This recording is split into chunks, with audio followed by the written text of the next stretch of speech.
voor de Nederlanders, die zien tegenwoordig ook steeds meer Belgen op televisie. Want het Belgische product wordt steeds populairder. Jawel, eindelijk is er weer aandacht voor het Vlaamse product. Heel veel. Ja, er zijn...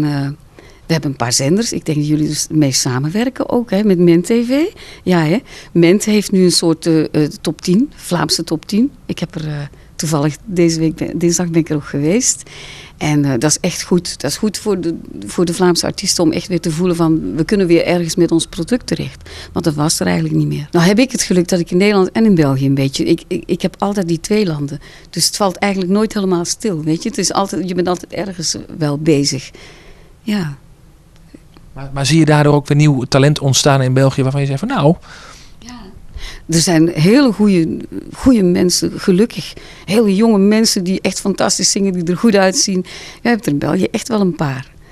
We hebben in België Natalia. Ik weet niet of jullie die vind ik geweldig, dat vind ik fantastisch. En zo is er weer een nieuw meisje nu uit een wedstrijd gekomen. Ik weet alleen de naam niet.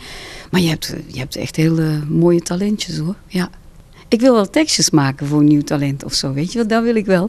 Nee, begeleiden. Ik heb heel mijn leven eigenlijk niet anders... of de laatste 15 jaar van mijn leven, sinds ik met Mark ben... die heeft altijd de artiesten begeleid. En dat heeft mooie kanten, maar...